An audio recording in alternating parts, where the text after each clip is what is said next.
21শে August 2024 এই একদিনেই ভারতের ত্রিপুরা রাজ্য এবং বাংলাদেশের দক্ষিণ পূর্ব জেলাগুলোতে গত 30 বছরের মধ্যে সবথেকে বেশি বৃষ্টিপাত হয়, যে বৃষ্টির জল নামার কোনো জায়গা পায় না, যার ফলে শুরু হয় বন্যা।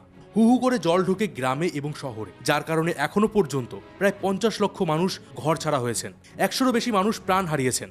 আর সোশ্যাল মিডিয়ায় এমন কিছু ছবি এবং ভিডিও ভাইরাল হচ্ছে যা দেখলে যে কোনো সভ্য মানুষের চোখেই জল আসতে বাধ্য। একের পর এক বাড়ি ভেঙে পড়ছে, জলের তলায় তলিয়ে গেছে লক্ষ লক্ষ মেট্রিক টন ফসল। শুধুমাত্র ত্রিপুরা রাজ্যের আর্থিক ক্ষতির পরিমাণ দাঁড়িয়েছে প্রায় 15,000 কোটি টাকা। ত্রিপুরার মুখ্যমন্ত্রী এই বন্যাকে ন্যাশনাল ডিজাস্টার বলেছেন। বাংলাদেশের অবস্থা আরও খারাপ, এখনো বহু জায়গায় পরিমাণ মতো খাদ্য এবং ত্রাণ সামগ্রী পৌঁছায়নি, জলের তলায় চলে গেছে গোটা গ্রাম। উদ্ধার কাজে এগিয়ে এসেছে বাংলাদেশের ছাত্র সমাজ, কিন্তু এই সময়েও কিছু নিউজ মিডিয়া এই বন্যাকে নিয়ে মক করছে, আর তাদের হেডলাইনগুলো ঠিক এই রকম। আচ্ছা, বাংলাদেশ না হয় বাদ দিন, ত্রিপুরা তো আমাদের নিজেদের রাজ্য, কিন্তু দুঃখের বিষয় যে কোনো নিউজ মিডিয়াতেই সেইভাবে এই বন্যার ভয়াবহতা তুলে ধরা হয়নি। অবাক লাগে যে কেরলের বন্যায় যারা কৌটো নিয়ে রাস্তায় নেমে পড়ে তারা ত্রিপুরার বিন্দুমাত্র খবর রাখছে না। তবে এই বন্যার পাশাপাশি বাংলাদেশের সোশ্যাল মিডিয়ায় একটা তথ্য ভীষণভাবে ভাইরাল হচ্ছে যে বাংলাদেশের এই বন্যার জন্য ভারত দায়ী। ভারত বাঁধ খুলে দিয়েছে বলেই এই বন্যা হচ্ছে, আর এই জেরে ভারতের 7 সিস্টার্স দখলে ডাক দিয়েছে ওই পক্ষের একদল মানুষ। অন্যদিকে তার কাউন্টারে ফারাক্কা ব্যারেজ খুলে দিয়ে পুরো বাংলাদেশকে ভাসিয়ে দেওয়ার ডাক দিয়েছে এই পক্ষের একদল মানুষ। মানে দুই পক্ষ থেকেই কিন্তু সমান লেভেলে হেট্রেট ছড়ানো হচ্ছে, যেটা আদতে কিন্তু কোনো লাভই করছে না, উল্টে দুই দেশের সম্পর্ক তলানিতে নিয়ে যাচ্ছে। কিন্তু সত্যিটা কি? এই বন্যার আসল কারণ কি? ভারত কি জেনে বুঝেই বাঁধ খুলেছিল? আর জানলে অবাক হবেন যে বাঁধ নিয়ে এত কন্ট্রোভার্সি হচ্ছে সেই ডুম্বুর বাঁধের কারণেই কিন্তু বাংলাদেশের কুমিল্লা গত 30 বছরে কোনো রকম বড় বন্যার শিকার হয়নি। তাহলে প্রশ্ন হলো, এই বাঁধ নিয়ে সমস্যা কি হয়েছে? এই বন্যার আসল কারণ কি? ভবিষ্যতেও কি এইরকম বন্যা হতে পারে? আর সেটা থেকে বাঁচার উপায় কি? সবকিছু বলবো। তো বন্ধুরা, আমি রয়েছি মিঠুন আপনাদের সাথে। আজকের ভিডিওতে এই বাঁধ সম্পর্কে অনেক গুরুত্বপূর্ণ তথ্য দেব, আর এটাও দেখব যে এই বন্যার আসল কারণ কি। আজ অনেক কিছু আপনি জানতে পারবেন, তাই ভিডিওটা অবশ্যই শেষ পর্যন্ত দেখুন। আর সমস্ত তথ্যসূত্র আমি হোয়াটসঅ্যাপ চ্যানেলে দিয়ে দেবো, যাতে শুধুমাত্র আমার মুখের কথা বা কোনো গুজবে বিশ্বাস না করে আপনি নিজে সমস্ত কিছু যাচাই করতে পারবেন। হোয়াটসঅ্যাপ চ্যানেলের লিঙ্ক ডেসক্রিপশন বক্সে দেওয়া আছে। গত 17 এবং 18 আগস্টে বঙ্গোপসাগরে লো প্রেশার তৈরি হয়। এবার আমাদের এই যে অঞ্চলটা রয়েছে, এখানে মৌসুমি বায়ুর ফলে জুলাই এবং আগস্ট মাসে বৃষ্টি হয়, আর এটা খুব স্বাভাবিক। কিন্তু এই মৌসুমি বায়ুর পাশাপাশি এর সাথে যদি লো প্রেশারও যুক্ত হয়, তাহলে বৃষ্টির পরিমাণ আরও বেড়ে যায়, আর অতিরিক্ত বৃষ্টির কারণে এখানে বন্যা হতে পারে, সাইক্লোন হতে পারে। তো 17 এবং 18 আগস্টে বঙ্গোপসাগরে যে লো প্রেশার তৈরি হয়েছিল, আর সেটার ফলে যে একটা প্রাকৃতিক দুর্যোগ হবে, এটা কিন্তু কনফার্ম ছিল। কিন্তু শুরুতে ভাবা হচ্ছিল যে এটা ভারতের পশ্চিমবঙ্গের উপর থেকে যাবে, আর তারপর সেটা বিহারে ঢুকবে। কিন্তু তার গতিপথ বদলে যায়, আর বাংলাদেশের দক্ষিণ পূর্ব জেলার ভেতর থেকে প্রবেশ করে ভারতের ত্রিপুরা এবং মেঘালয়, যার কারণে এই গোটা পথে প্রচন্ড পরিমাণে বৃষ্টি হয়। 19, 20, 21 এই 3 দিন টানা বৃষ্টি হয়, আর 21 তারিখে বৃষ্টির পরিমাণ ছিল সব থেকে বেশি। বলতে পারেন গত 30 বছরের মধ্যে সব থেকে বেশি বৃষ্টি হয়েছিল এই 21 তারিখে। এমনকি আবহাওয়াবিদরাও এত পরিমাণ বৃষ্টির ধারণা করতে পারেননি। এবার আপনার মনে প্রশ্ন আসবে যে ঠিক কত পরিমাণ বৃষ্টি হয়েছে। দক্ষিণ ত্রিপুরায় যেখানে 1 আগস্ট থেকে 21 আগস্ট পর্যন্ত স্বাভাবিক বৃষ্টি হওয়ার কথা ছিল 252 মিলি, সেখানে বৃষ্টি হয়েছে 981 মিলি। ভাবতে পারছেন?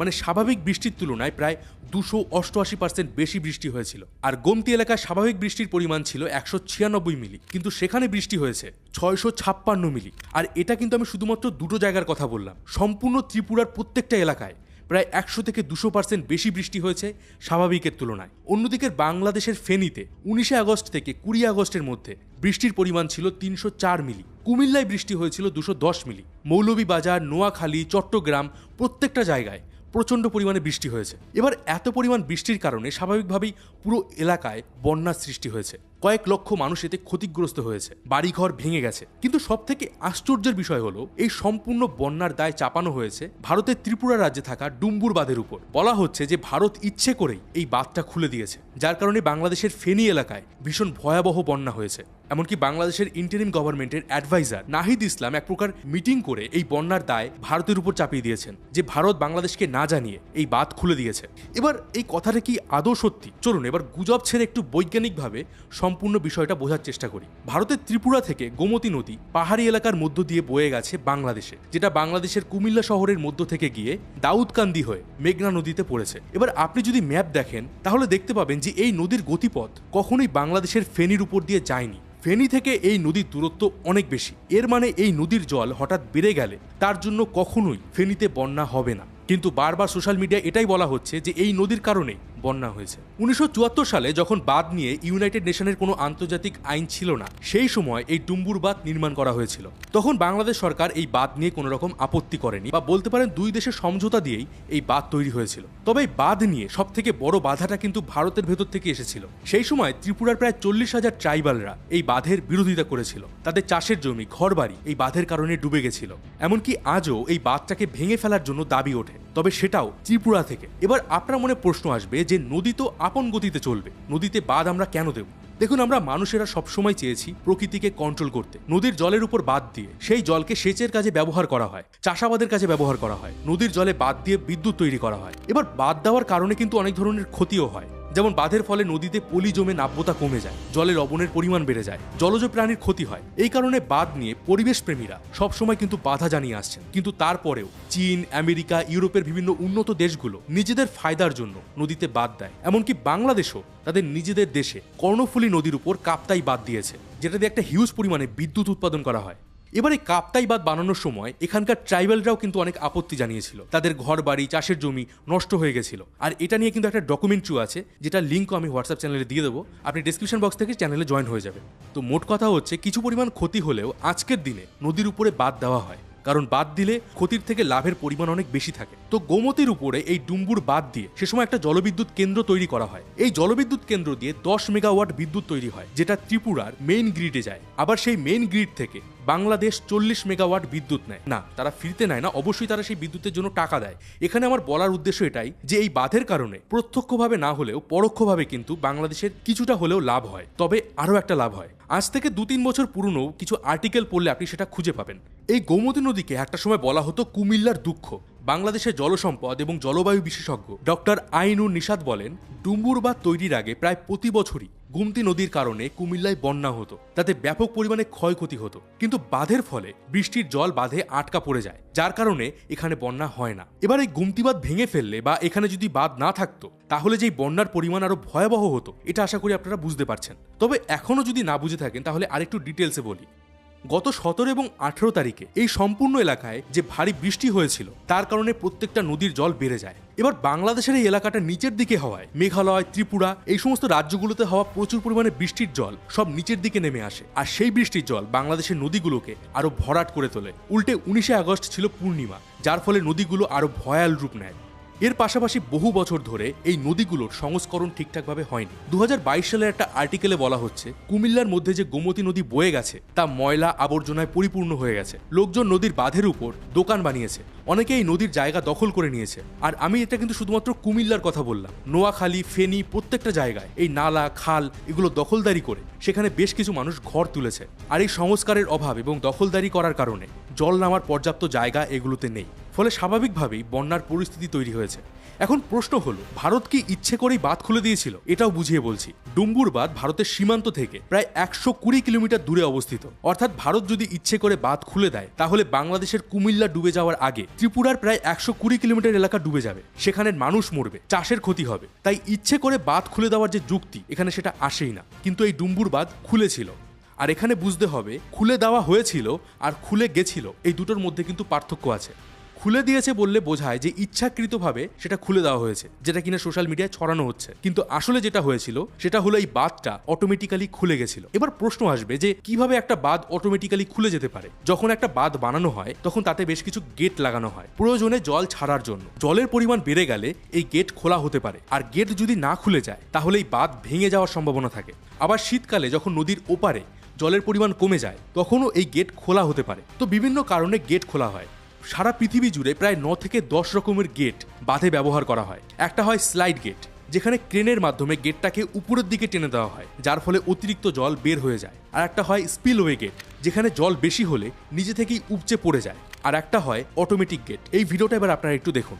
এখানে একটা ছোট্ট মডেল বানানো হয়েছে, যেখানে দেখা যাচ্ছে যে জলের পরিমাণ বেড়ে যেতেই বাঁধের গেট নিজে থেকেই খুলে যাচ্ছে, আবার জলের পরিমাণ কমে যেতেই সেটা আপনা আপনি বন্ধ হয়ে যাচ্ছে। এখানে কিন্তু কোনো রকম মানুষের দরকার পড়ছে না। এমনকি এখানে আপনি চাইলেও এই গেট খোলা বা বন্ধ করাকে কন্ট্রোল করতে পারবেন না। একমাত্র জলের চাপ বাড়লেই এই গেটটা খুলবে, নয়তো ইচ্ছে করে এটা খোলা যাবে না। এবার সোশ্যাল মিডিয়ায় যেটা বলা হচ্ছে যে 30 বছর পর ভারত এই গেটটা খুলে দিয়েছে, সেটা কেন? দেখুন, আমি অলরেডি আপনাদেরকে বুঝিয়েছি যে কেন এই গেটটা নিজে থেকে খুলে যায়। তার মানে ভারত যে খুলেছে এটা সম্পূর্ণভাবে ভুল। আর 30 বছর পর কেন খুললো সেটা ভিডিও শুরুতে আমি বলেছিলাম যে এত বৃষ্টি গত 30 বছরেও এখানে হয়নি। এরপরেও এই বাঁধ নিয়ে যদি কারোর কোনো সন্দেহ থাকে তার জন্য ত্রিপুরার মিনিস্টার রতননাথ লাহা বলেছেন বাংলাদেশ থেকে যে কোনো প্রতিনিধি এর সত্যতা যাচাই করতে সেখানে যেতে পারেন। তিনি নিজে এই বাঁধ ঘুরে দেখাবেন, এই বাঁধ কিভাবে কাজ করে সেটাও দেখাবেন। এবার প্রশ্ন হলো, এই যে বাঁধটা খুলে গেছে এই তথ্যটা কি ভারত আগে থেকে জানতে পারতো না? দেখুন, এই ডুম্বুর বাঁধের জলের লেভেল অবজার্ভ করার জন্য 3টে পয়েন্ট আছে, আমারপুর, সোনামুড়া এবং সোনামুড়া 2। 1972 সালের মার্চে ভারত এবং বাংলাদেশের ভিতর নদী নিয়ে একটা চুক্তি হয়, তাতে 5টা পয়েন্টের কথা বলা আছে, যার মধ্যে একটা পয়েন্ট হলো ভারত বাংলাদেশকে সেই নদীগুলোর জলের স্তরের ব্যাপারে আগাম জানাবে যেগুলো ভারত থেকে বাংলাদেশের ভিতর ঢুকেছে। মানে যদি কোনো নদীর জল ছেড়ে দেওয়া হয় তাহলে সেটা আগাম তাদেরকে জানানো হবে, যাতে বাংলাদেশ আগে থেকেই পর্যাপ্ত পরিমাণে ব্যবস্থা নিতে পারে। আচ্ছা, গত বছর যে সিকিমে ভয়াবহ বন্যা হয়েছিল সেটা কি আপনার মনে আছে? যার ফলে সিকিমের তিস্তা নদীর বাঁধ ভেঙে যায়, আর এতে আশঙ্কা করা হয়েছিল যে বাংলাদেশেও এর কারণে বড় রকমের বন্যা হতে পারে। সেই সময় ভারতের জল কমিশন সাথে সাথে বাংলাদেশকে এই ব্যাপারে জানিয়েছিল আর পর্যাপ্ত পরিমাণে ব্যবস্থা নেওয়ার জন্য বলা হয়। বাংলাদেশ বন্যা পূর্বাভাস এবং সতর্কীকরণ কেন্দ্রের নির্বাহী প্রকৌশলী সর্দার উদয় রাহান বলেন, এই আগাম বার্তার ফলে আমরা জল উন্নয়ন বোর্ড থেকে সতর্কতামূলক ব্যবস্থা নেই, এতে ক্ষয়ক্ষতি রোধ করা যায়। এবার 21শে আগস্ট দুপুর 3টে ত্রিপুরার আমারপুর থেকে গোমতীর জলস্তরের কথা বাংলাদেশকে জানানো হয়েছিল। সে সময় জল কিন্তু বাঁধের বিপদ সীমার নিচে ছিল, কিন্তু এরপরে বন্যার কারণে যোগাযোগ বিচ্ছিন্ন হয়ে যায়, যার ফলে বাঁধের জলের স্তরের তথ্য ওপাশে বাংলাদেশের কাছে পৌঁছায়নি। এবার এই যে বন্যাটা হয়েছে, এই ধরনের বন্যাকে বলা হয় ফ্ল্যাশ ফ্লাড। হঠাৎ করে একটা নির্দিষ্ট এলাকায় এত পরিমাণে বৃষ্টি হয় যে পাহাড়ের ঢাল বেয়ে প্রচুর পরিমাণে জল নদীতে এসে পৌঁছায়, আর মাত্র 12 থেকে 18 ঘন্টার মধ্যেই নদীতে হঠাৎ জলের স্তর বেড়ে যায়। গত বছর সিকিমেও এই ধরনেরই কিন্তু ফ্ল্যাশ ফ্লাড হয়েছিল, কিন্তু ত্রিপুরার বৃষ্টির পরিমাণ এতই বেশি ছিল যে মাত্র 3 থেকে 6 ঘন্টার মধ্যেই এই জলের স্তর অনেক বেড়ে যায়।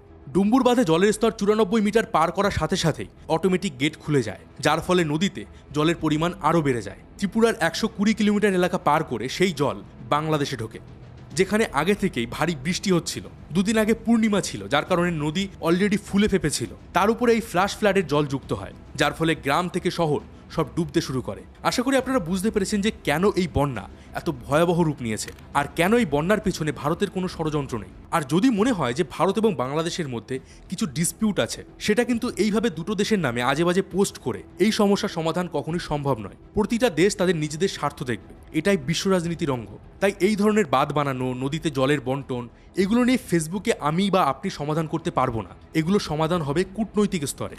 এই বন্যায় ত্রিপুরার জন্য অলরেডি 40 কোটি টাকা অনুদান ঘোষণা করেছে ভারত সরকার। এছাড়া বন্যায় ক্ষতিগ্রস্ত পরিবারগুলোকে 4 লক্ষ টাকা এবং বন্যায় আহতদের জন্য 2.5 লক্ষ টাকা করে ক্ষতিপূরণ দেওয়ার কথা বলা হয়েছে। কিন্তু এই বন্যায় যা ক্ষতি হয়েছে তার পরিমাণ কিন্তু টাকায় পূরণ করা সম্ভব নয়। প্রায় 1,20,000 হেক্টর চাষের জমি জলের তলায় চলে গেছে। প্রায় 2,43,816 মেট্রিক টন ফসল ক্ষতির সম্ভাবনা রয়েছে, যার কারণে 1,41,000 কৃষক সরাসরি ক্ষতিগ্রস্ত হয়েছেন। এছাড়া 2032টি এলাকায় ধস নেমেছে, 1055টি বাড়ি ভেঙে গেছে।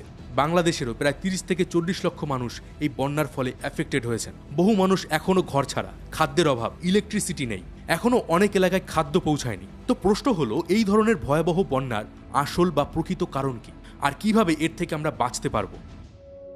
আপনারা একটা জিনিস লক্ষ্য করবেন যে আজকাল কিন্তু প্রত্যেকটা ওয়েদারই প্রচণ্ড এক্সট্রিম হয়ে যাচ্ছে। গরমের সময় 50 ডিগ্রির কাছাকাছি টেম্পারেচার বেড়ে যায়, এতে গ্রীষ্মকাল অসহ্য হয়ে যাচ্ছে। আবার যখন বৃষ্টি হচ্ছে তখন এত পরিমাণে বৃষ্টি হয় যে গ্রাম থেকে শহর সব ডুবে যাচ্ছে। আবার খরা যখন হচ্ছে তখন ফসলের অভাবে খাদ্যাভাব দেখা দিচ্ছে।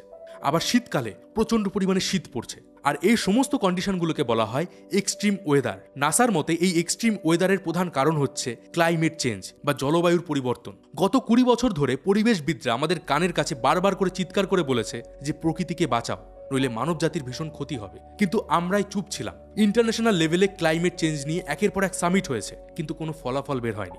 আমরা কেউই গুরুত্ব দেইনি। আমরা সবাই ভেবেছিলাম যে কিছুই হবে না, কিন্তু দেখুন আজ একের পর এক সাইক্লোন, বন্যা, হিটওয়েভ, শীত প্রবাহ, আর এত কিছুর পরেও আমরা এখনো চোখ বন্ধ করে সবকিছু দেখে যাচ্ছি। গরম বাড়লে আমরা সরকারকে দোষ দেই, বন্যা হলেও সরকারকে দোষ দেই, কিন্তু আমরা নিজেরা কিছুই করি না। রাস্তায় পেট্রোল ডিজেলের গাড়ির পরিমাণও আরও বাড়ছে, কলকারখানা বাড়ছে, গ্রিন হাউস বাড়ছে, যার কারণে পৃথিবীর স্বাভাবিক তাপমাত্রা বাড়ছে, মেরুর বরফ গলছে, সমুদ্রের জলের তল বাড়ছে।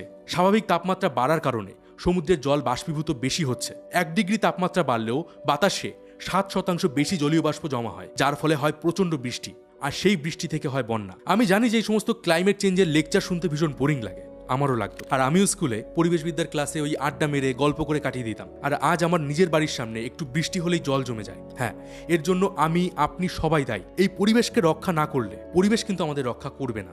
আর হ্যাঁ, এটা কিন্তু ভাববেন না যে আজ যদি আপনি পেট্রোলের বদলে একটা ইলেকট্রিক বাইক কেনেন তাহলে পরশু থেকেই বন্যা থেমে যাবে। না, আজ যদি আমরা স্টেপ নেই তাহলে সেটার কাজ হবে আজ থেকে প্রায় 20 বছর পরে। তাই এখনই ফল না পেলেও আমাদের এই স্টেপগুলো কিন্তু নিতে হবে, নইলে এই কলকাতা শহর, সুন্দরবন আগামী 50 বছরের মধ্যে এগুলোর আর অস্তিত্ব থাকবে না। আশা করি আজকের ভিডিও থেকে আপনি অনেক কিছু জানতে পেরেছেন। আর আপনার কি মনে হয়, আমরা কি পরিবেশ রক্ষা করতে পারবো? কমেন্ট বক্সে আপনার মতামত অবশ্যই জানান। ভিডিওটা ভালো লাগলে অবশ্যই লাইক করে দিন। আর যেভাবে পারুন বন্যায় কবলিত মানুষদের পাশে দাঁড়ান, তাদের সাহায্য করুন। দেখা হবে পরের ভিডিওতে। ততদিন ভালো থাকবেন, সুস্থ থাকবেন। আর আমি ছিলাম মিঠুন আপনাদের সাথে।